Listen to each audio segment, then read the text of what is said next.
ఓం శాంతి. ఈరోజు మురళి 5/3/2025. మధురమైన పిల్లలారా, సంతోషాన్ని మించిన మందు లేదు. మీరు సంతోషంగా నడుస్తూ తిరుగుతూ బాబాని స్మృతి చేస్తూ ఉన్నట్లయితే పావనంగా అయిపోతారు.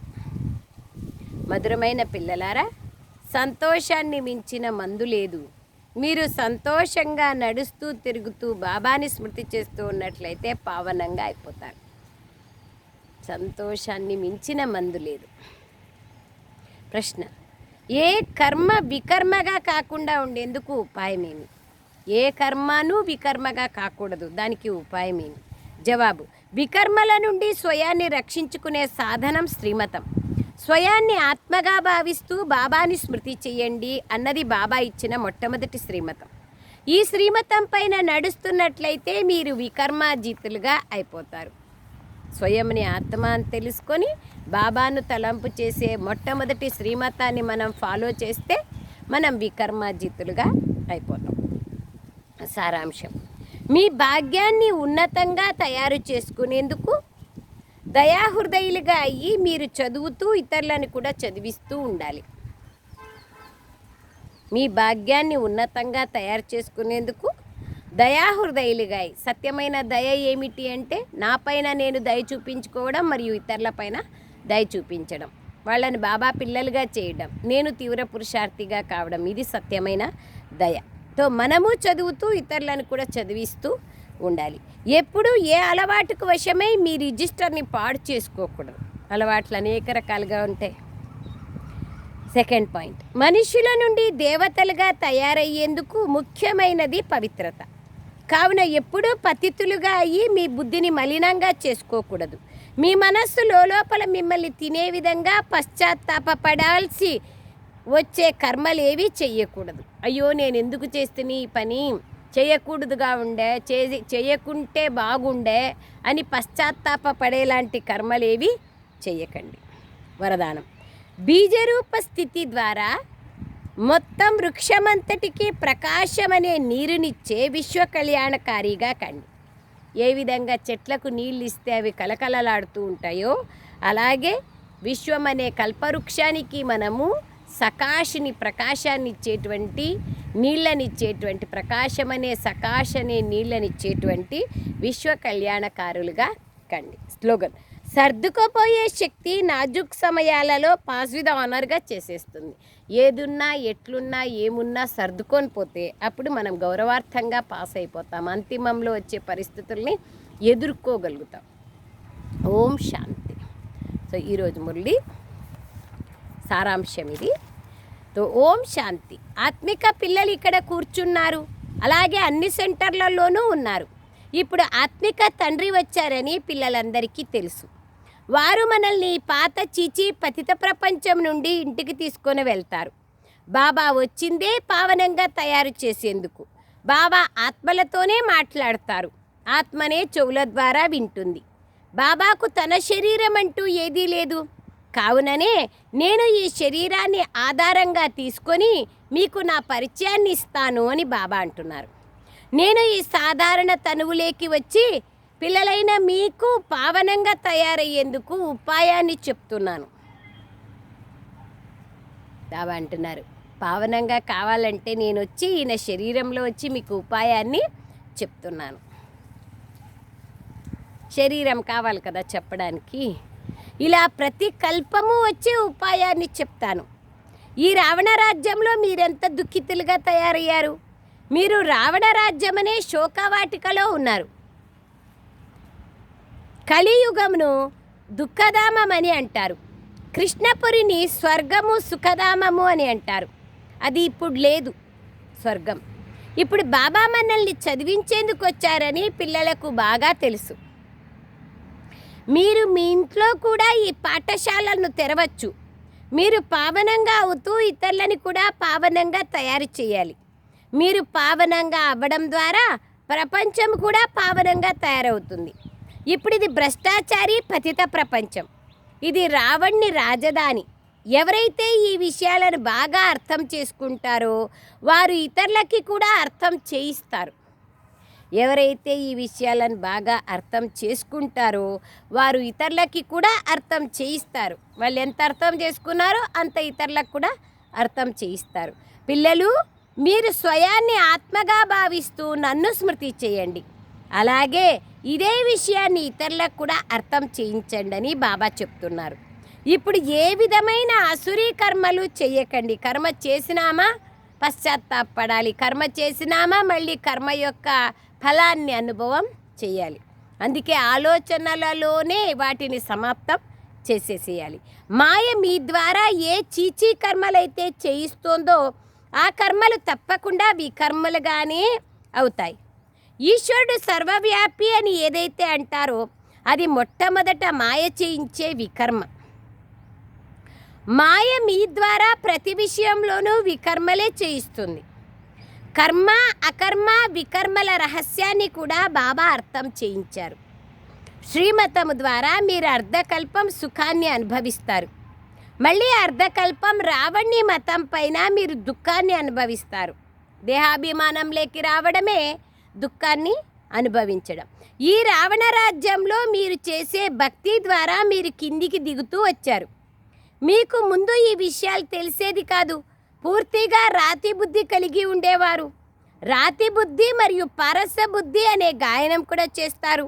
భక్తి మార్గంలో ఓ ఈశ్వరా అని పిలుస్తారు. ఇతడు యుద్ధాలు గొడవలు చేయకుండా ఇతడికి మంచి బుద్ధిని ప్రసాదించు అంటారు.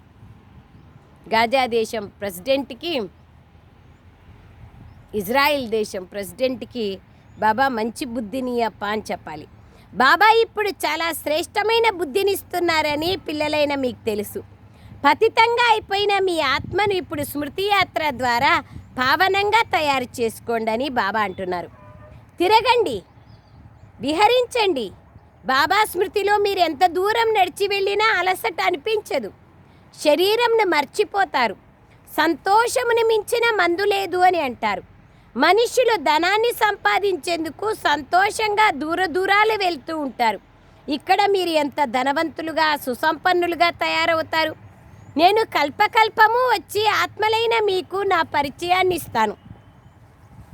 ఈ సమయంలో అందరూ పతితంగా ఉన్నారు. అందుకే పావనంగా తయారు చేసేందుకు రమ్మని పిలుస్తూ ఉన్నారు. ఆత్మయే తండ్రిని పిలుస్తోంది. రావణ రాజ్యంలో శోకవాటికలో అందరూ దుఃఖితులుగా ఉన్నారు. రావణ రాజ్యం మొత్తం ప్రపంచం పైన ఉంది. ఈ సమయంలో సృష్టి అంతా తమోప్రధానంగా ఉంది. సత్వప్రధానమైన దేవతల చిత్రాలను పెట్టుకున్నారు. వారినే మహిమ చేస్తూ గాయనం చేస్తూ ఉంటారు. శాంతిధామానికి సుఖధామానికి వెళ్ళేందుకు మనుషులు ఎన్ని కష్టాలు పడుతూ ఉంటారు. రకరకాల కష్టాలు పడుతూ ఉంటారు.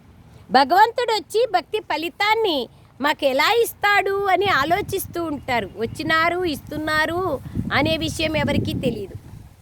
వస్తారు అనుకుంటున్నారు. ఇప్పుడు మాకు భగవంతుని ద్వారా ఫలితం లభిస్తోందని మీకు తెలుసు. భక్తి ద్వారా 2 ఫలితాలు లభిస్తాయి. ఒకటి ముక్తి, రెండవది జీవన్ముక్తి, జీవించి ఉంటూ ముక్తావస్థ. రెండవది ముక్తావస్థలోకి వెళ్ళడం, పరంధామానికి వెళ్ళడం, అన్నింటి నుంచి లిబరేషన్, స్వతంత్రం అనేది లభిస్తుంది. ఇవి అర్థం చేసుకోవాల్సిన సూక్ష్మమైన విషయాలు.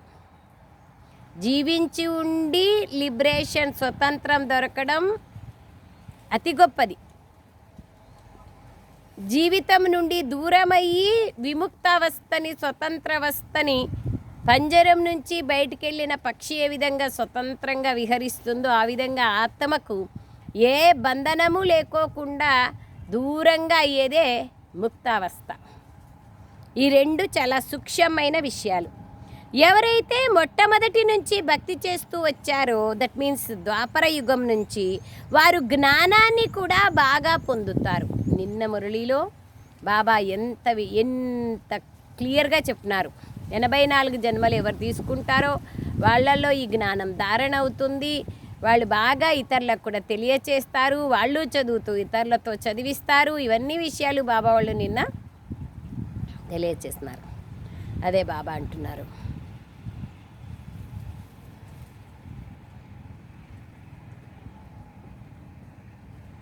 వారు ఫలితాన్ని కూడా ఎక్కువగానే తీసుకుంటారు. భక్తి తక్కువగా చేసినట్లయితే ఫలితం కూడా తక్కువగానే పొందుతారు. అలాగే వారు జ్ఞానాన్ని కూడా తక్కువగానే పొందుతారు. లెక్కాచారం అయితే ఉంది కదా, నంబర్ వార్ పదవులైతే ఉంటాయి. నా వారిగా అయ్యి వికారాల్లోకి వెళ్తే నన్ను వదిలేసినట్లే. ఒక్కసారిగా కిందికి వెళ్ళి పడతారు. కొందరు కింద పడి మళ్ళీ లేచి నిల్చుంటారు. కొందరు పూర్తిగా బురదలో పడిపోతారు. వారి బుద్ధి మళ్ళీ ఎప్పటికీ బాగుపడదు. కొందరు లోపల మనస్సు తింటూ ఉంటుంది, దుఃఖపడుతూ ఉంటారు. నేను భగవంతునికి ప్రతిజ్ఞ చేసి మళ్ళీ అతన్ని మోసం చేశాను. ఆయన్ని మోసం చేసేది ఏముంది, స్వయంకి స్వయం మోసం చేసుకోవడం అంతే. వికారాల్లోకి వెళ్ళిపోయాను అని బాధపడతారు. బాబా చేతిని వదిలి మాయకు వశమైపోతారు. వారు మళ్ళీ వాయుమండలాన్ని కూడా పాడు చేస్తారు. అలాంటి వాళ్ళు శాపితులవుతారు. బాబాతో పాటు ధర్మరాజు కూడా ఉన్నారు కదా. ఈ సమయంలో వారు ఏం చేస్తున్నారో వారికే తెలియదు. ప్రపంచంలోని వాళ్ళు ఏం చేస్తున్నారో వాళ్ళకే తెలియదు. ఆ తర్వాత ఎంతో పశ్చాత్తాపడతారు. ఇలాంటి సంఘటనలు ఎన్నో జరుగుతాయి. ఎవరినైనా హత్య చేస్తే జైలుకి వెళ్ళాల్సి ఉంటుంది. అప్పుడు వారు పశ్చాత్తాపడతారు. అరే, అతన్ని ఎందుకు చంపాను అని బాధపడతారు. క్రోధం లేకొచ్చి ఎంతగానో కొడుతూ ఉంటారు. ఇలాంటి సమాచారాలు ఎన్నో వార్తాపత్రికల్లో వస్తూ ఉంటాయి. కానీ మీరు వార్తాపత్రికలను చదవరు. ఎందుకు బాబా, వార్తాపత్రికలు చదవాల్సిన పని లేదు బాబా. ఇప్పుడు మొబైల్లోనే అన్ని న్యూస్ అన్నీ వచ్చేస్తున్నాయి, అందరూ వింటారు. ప్రపంచంలో ఏమేమి జరుగుతోందో మీకు తెలియదు. దినప్రతిదినము ప్రపంచంలోని స్థితిగతులు పాడైపోతూ ఉన్నాయి. బాబా కాలంలో ఇవన్నీ లేవు కాబట్టి టెక్నాలజీ దాదీలు మొత్తం ప్రపంచం నుంచినే దూరంగా ఉండేవాళ్ళు. ఇప్పుడు డే టు డే లైఫ్లో అన్నీ తెలుసు. ఏది తెలియాలనో అది మాత్రం తెలియలే. దినప్రతిదినము ప్రపంచంలోని స్థితిగతులు పాడైపోతూ ఉంటాయి. మెట్లు కిందికి దిగాల్సిందే. మీకు ఈ డ్రామా రహస్యం తెలుసు. మేము బాబానే స్మృతి చెయ్యాలి అనేది బుద్ధిలో ఉండాలి. మీ రిజిస్టర్ పాడయ్యే విధంగా ఎటువంటి చీచీ కర్మలు చేయకూడదు. దాని ద్వారా మళ్ళా కర్మకు రియాక్షన్ అనేది అనుభవం చేయాలి కదా. నేను మీకు టీచర్ని. టీచర్ వద్ద విద్యార్థుల చదువు నడవడికల రికార్డు ఉంటుంది. కొందరి నడవడిక చాలా బాగుంటుంది, కొందరిది సాధారణంగా ఉంటుంది, కొందరిది పూర్తిగా పాడై ఉంటుంది. విద్యార్థులు నంబర్ వారుగా ఉంటారు కదా. అలాగే ఈ ఉన్నతోన్నతమైన తండ్రి కూడా మిమ్మల్ని ఎంత బాగా చదివిస్తున్నారు. ప్రతి ఒక్కరికి తమ నడవడిక గురించి తెలుస్తుంది. నాలో ఈ అలవాట్లున్నాయి, వీటి వలన నేను ఫెయిల్ అయిపోతాను అని మీరు కూడా తెలుసుకోవచ్చు. బాబా ప్రతి విషయాన్ని స్పష్టంగా అర్థం చేయిస్తారు. పూర్తి చదవకపోతే ఇతరులకు దుఃఖాన్ని ఇస్తూ ఉంటే మీరు కూడా దుఃఖితులుగా మరణిస్తారు. దానివల్ల మీ పదవి కూడా భ్రష్టమవుతుంది. శిక్షలు కూడా ఎన్నో పొందుతారు. మధురమైన పిల్లలు, మీ భాగ్యాన్ని మరియు ఇతరుల భాగ్యాన్ని తయారు చేసేందుకు దయాహృదయులుగా అయ్యి దయా సంస్కారాన్ని ధారణ చేయండి. దయగల హృదయమే భగవన్ నిలయం.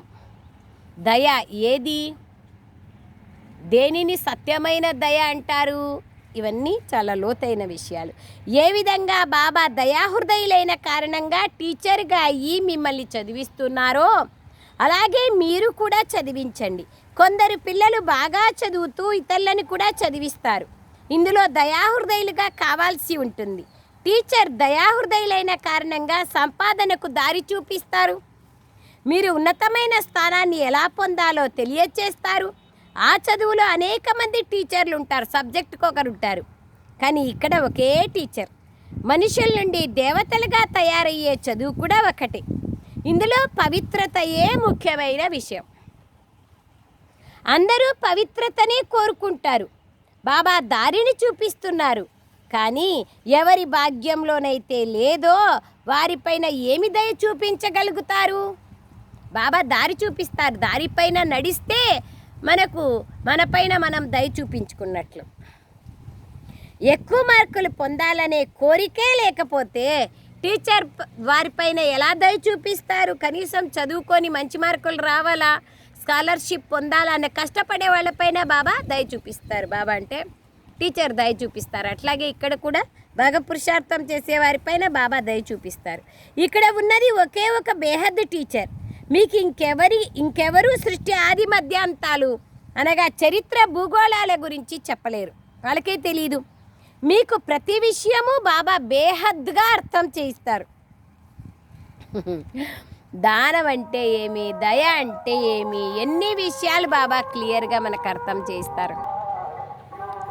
బాబా అంటున్నారు, పిల్లలారా, ఏ విధంగా అక్కడ చరిత్ర భూగోళాలు చెప్తారో ఇక్కడ కూడా బాబా ఒకటే చదువు, పిల్లలకు ఒకటే టీచరు, సృష్టి ఆది మధ్యాంత జ్ఞానాల్ని బాబా తెలియచేస్తున్నారు.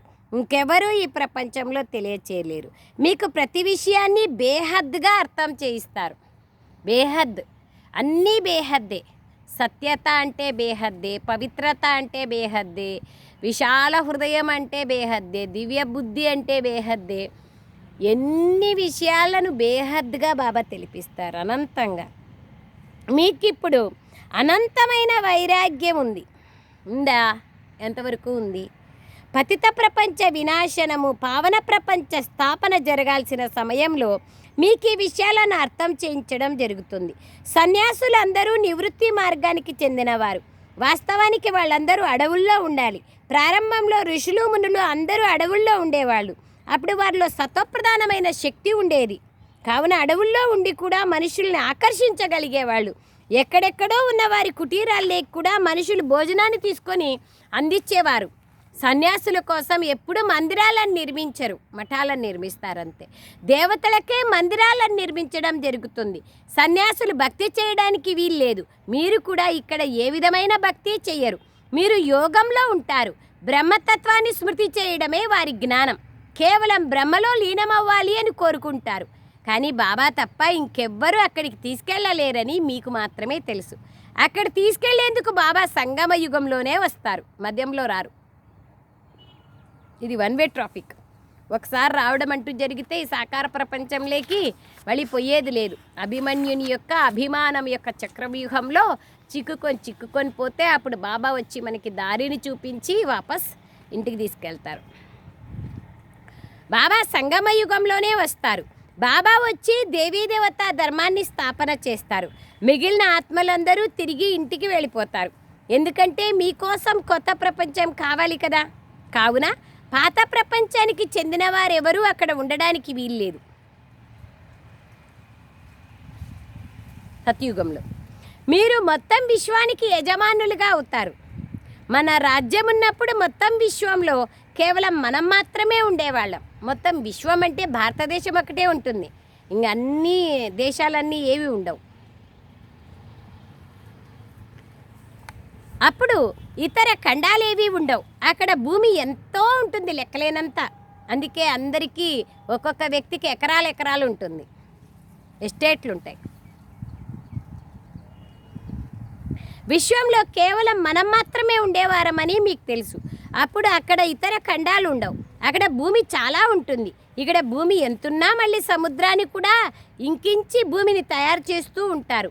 ఎందుకంటే ఇక్కడ మనుషుల జనాభా పెరుగుతూ ఉంది. ఈ సముద్రాన్ని ఇంకించి భూమిని తయారు చేయడం ఇదంతా విదేశస్తుల ద్వారా నేర్చుకున్నారు. ప్రారంభంలో బాంబే ఎలా ఉండేది, ఒక చిన్న పల్లెటూరులాగా. మళ్ళీ చివర్లో అవేవీ ఉండవు. బాబా అనుభవజ్ఞులు కదా. భూకంపాలు వస్తే, కుండపోతగా వర్షం కురిస్తే అప్పుడు ఏం చేస్తారు? బయటకైతే రాలేరు కదా. ప్రకృతి వైపరీత్యాలు చాలా వచ్చేది ఉంది, లేకపోతే ఇంత వినాశనం ఎలా జరుగుతుంది? సత్యుగంలో కేవలం కొద్దిమంది భారతవాసులు మాత్రమే ఉంటారు. ఈరోజు ఇది ఎలా ఉంది, రేపు ఎలా ఉంటుంది, ఇవన్నీ పిల్లలైన మీకే తెలుసుకున్న మనలో కూడా నంబర్వారే. అంతా తెలిసింది అంటే ఇంకేముంటాండా? అసలు వినాశం అయిపోతుందని బ్రహ్మబాబాకి తెలిసిన వెంటనే ఎంత వైరాగ్యం వచ్చేసింది. మనకెంత తెలుసు? ఈ జ్ఞానాన్ని ఇంకెవ్వరూ ఇవ్వలేరు. మీరందరూ పతితులుగా అయిపోయారు. కావుననే మీరందరూ పావనంగా తయారు చేయమని నన్ను పిలుస్తూ ఉంటారు. కావున నేను తప్పకుండా వస్తాను, బాబా చెప్తున్నారు. నేను వస్తేనే పావన ప్రపంచ స్థాపన జరుగుతుంది. ఇప్పుడు బాబా వచ్చారని పిల్లలైన మీకు మాత్రమే తెలుసు. బాబా ఎంత చక్కని ఉపాయాన్ని తెలియజేస్తున్నారు. భగవాన్ వాచ మన్మనాభవ. దేహ సహితంగా దేహం యొక్క సర్వ సంబంధాలను సమాప్తం చేసుకొని నన్నొక్కడనే స్మృతి చేయండి. ఇందులోనే కష్టపడాల్సి ఉంది. కష్టం లేకుంటే కృషితో నాస్తి దుర్భిక్షం. విశ్వరాజ్యాది పదవి లభించాలంటే అంతో ఇంతో కష్టపడాలి కదా. జ్ఞానం చాలా సహజమైనది. దీన్ని చిన్న పిల్లలు కూడా వెంటనే గుర్తు చేసుకోగలుగుతారు. కానీ స్వయాన్ని ఆత్మగా భావిస్తూ బాబాని స్మృతి చేయడమే కష్టమైనది. పెద్దవాళ్ళ బుద్ధిలోనే ఈ విషయాలు కూర్చోవు. మరి చిన్నపిల్లలు ఎలా స్మృతి చేయగలుగుతారు? శివబాబా శివబాబా అని అంటూ ఉంటారు, కానీ వారి బుద్ధి ఇంకా వికసించలేదు కదా. మనము బిందు రూపమే, బాబా కూడా ఒక బిందువే. ఈ స్మృతిలోకి రావడం చాలా కష్టం. ఇదే యథార్థ రీతిగా స్మృతి చేయడం. ఇందులో స్థూలమైన విషయాలు ఏవీ లేవు. నేను ఒక బిందువును, కావున నేను ఏ విధంగా ఉన్నానో అదే విధంగా నన్ను స్మృతి చెయ్యండి. ఇందులోనే మీరు కష్టపడాల్సి ఉంటుంది. ఇంపార్టెంట్. వారు పరమాత్మ బ్రహ్మతత్వం అని పరమాత్మ బ్రహ్మతత్వం అని అంటారు. ఆయన ఉండే ధామం బ్రహ్మతత్వం, కానీ ఆయనే బ్రహ్మతత్వం. నేనే ఇల్లు అంటామా? నా ఇల్లు అంటాం. కానీ మనము అతడు ఒక బిందువు అని అంటాం. ఇందులో రాత్రికి పగలుకున్నంత తేడా ఉంది కదా. ఆత్మలైన మనందరం ఉండే స్థానం బ్రహ్మ మహాతత్వం, దాన్ని పరమాత్మ అని అనేస్తారు. నేను బాబా సంతానాన్ని, ఈ చెవుల ద్వారా వింటున్నాను. నేను పరమాత్మను, నేను పరబ్రహ్మతత్వంలో ఉంటానని బాబా ఈ నోటి ద్వారా వినిపిస్తున్నారు, బ్రహ్మ నోటి ద్వారా. ఇది మీ బుద్ధిలో ఉండాలి. మీరు కూడా పరంధామంలో ఉండేవాళ్ళు. మీరు జనన మరణం లేకొస్తారు, కానీ నేను ఎప్పుడూ రాను. స్వయం భగవంతుడు చెప్తున్నారు. మీరు మీ 84 జన్మలను గురించి కూడా అర్థం చేసుకున్నారు. అలాగే బాబా పాత్రను కూడా అర్థం చేసుకున్నారు. ఆత్మ పెద్దగా చిన్నగా కాదు, సంస్కారాలు మాత్రమే తీసుకెళ్తుంది. గుణాలు సాగరం వంటి ఉన్నాయి బాబాలు. కానీ లోహయుగంలోకి రావడం వలన ఆత్మ మలినమైపోయింది. ఇంత చిన్న ఆత్మలో మొత్తం జ్ఞానం అంతా ఉంది. బాబా కూడా చాలా చిన్నగా ఉంటారు కదా, కానీ వారిని పరమాత్మ అంటారు. బాబా జ్ఞాన సాగర్లు. మీరు వచ్చి మాకు జ్ఞానాన్ని అర్థం చేయిస్తారు. ఈ సమయంలో మీరు ఏదైతే చదువుతున్నారో దాని కల్పపూర్వం కూడా మీరు చదివారు. దీని ద్వారా మీరు అప్పుడు దేవతల వలె తయారయ్యారు. మీలో ఎవరైతే పతితులుగా అయ్యి తమ బుద్ధిని మలినంగా చేసుకుంటారో వారు అందరిలోకి చాలా తక్కువ అదృష్టం కలవారు అంటారు. ఎందుకంటే వారిలో ఈ జ్ఞానం ధారణ అవ్వదు. లోపల వారి మనస్సు తింటూ ఉంటుంది.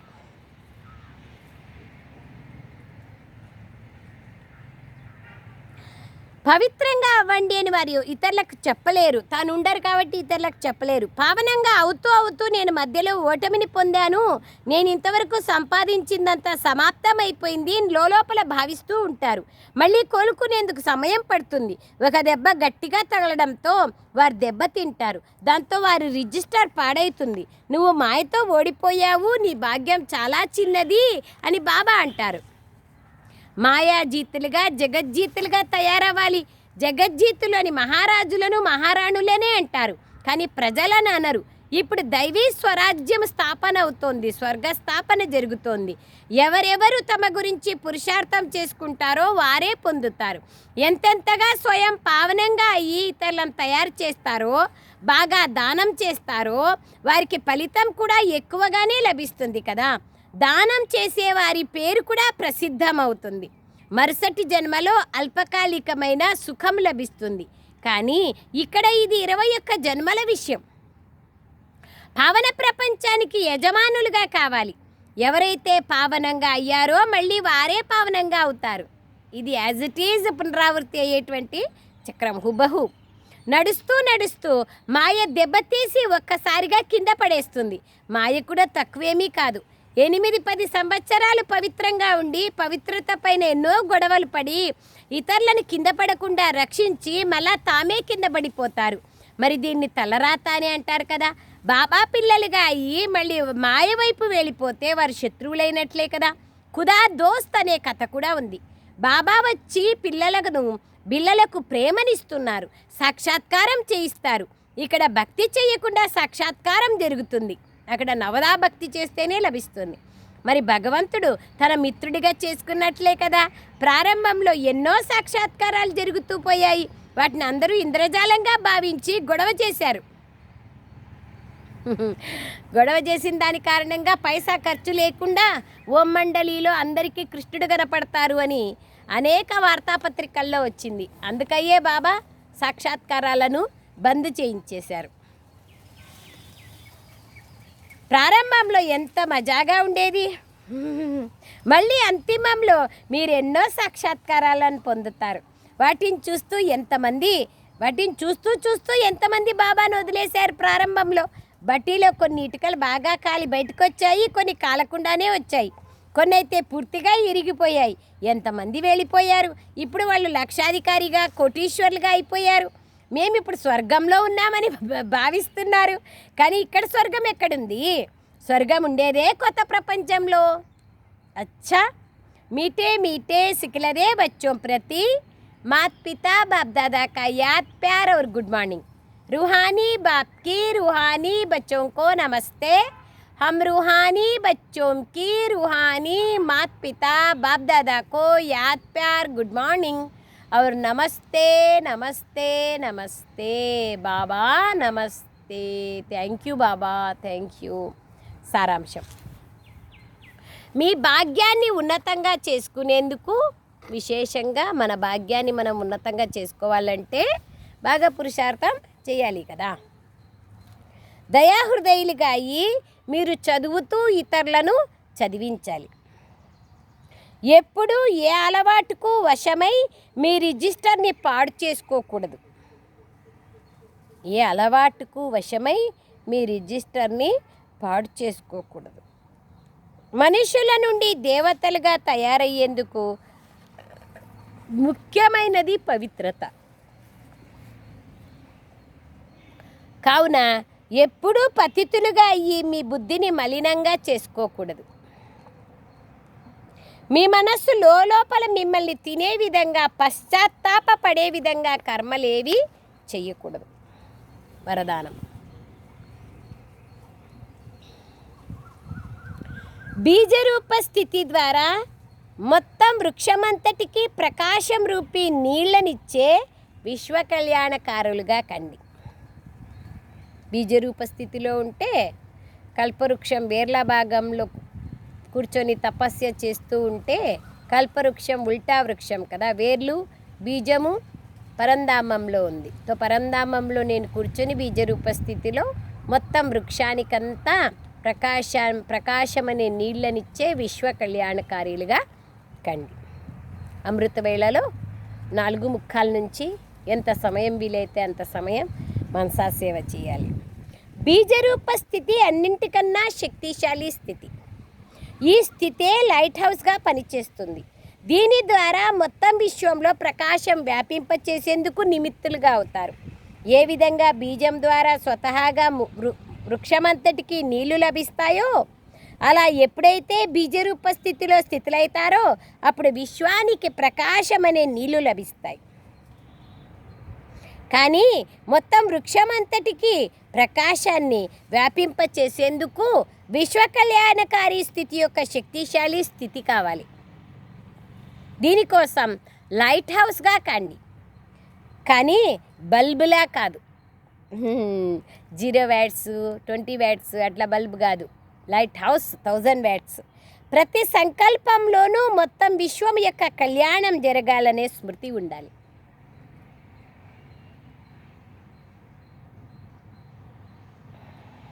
స్లోగన్: ప్రతి సంకల్పంలోనూ. స్లోగన్: సర్దుకుపోయే శక్తి నాజూక్ సమయాలలో పాస్ విత్ ఆనర్గా చేసేస్తుంది. సర్దుకుంటా పోతే పరిస్థితిని బట్టి మనల్ని మనము అప్పుడు పాస్ విత్ ఆనర్గా అయిపోతాం. అవ్యక్త ప్రేరణ: సత్యత మరియు సభ్యత రూపీ కల్చర్ని ధారణ చేయండి. సత్యత మరియు సభ్యత అనే కల్చర్ని ధారణ చేయండి. వివరణ: ఈరోజు అవ్యక్త ఇషారా 5వ తేదీ. పరమాత్మ ప్రత్యక్షతకు ఆధారం సత్యత. సత్యత ద్వారానే ప్రత్యక్షత జరుగుతుంది. స్వస్థితి యొక్క సత్యత. సత్యత ఎన్ని రకాలు? స్వస్థితి యొక్క సత్యత, సేవ యొక్క సత్యత. సత్యతకు ఆధారం స్వచ్ఛత మరియు నిర్భయత. సేవలో సత్య హృదయంతో సేవ చేయటం, స్వస్థితిలో ఓపెన్గా ఉండడం, బాబాతో ఏది ఉంది ఎలా ఉంది చెప్పడం. స్వచ్ఛత మరియు నిర్భయత. సత్యత ఉందంటే స్వచ్ఛతగా ఉంటారు, నిర్భయంగా ఉంటారు. ఈ రెండు ధారణల ఆధారంతో సత్యత ద్వారా పరమాత్మ ప్రత్యక్షతకు నిమిత్తులుగా అవుతారు. ఎటువంటి అస్వచ్ఛత అనగా ఏ కొంచెమైనా సత్యత స్వచ్ఛతలో లోపమున్నట్లయితే కర్తవ్య సిద్ధి జరగదు. స్వచ్ఛత, అంతర్స్వచ్ఛత, బహిర్స్వచ్ఛత. అందుకే cleanliness is the next godliness అంటారు. బహిర్స్వచ్ఛత చెప్పారు వాళ్ళు, కానీ అంతర్స్వచ్ఛత కూడా అతి ఆవశ్యకత. అప్పుడే కర్తవ్యంలో సిద్ధి అనేది లభిస్తుంది. అచ్చా, ఓం శాంతి. Thank you Baba, thank you.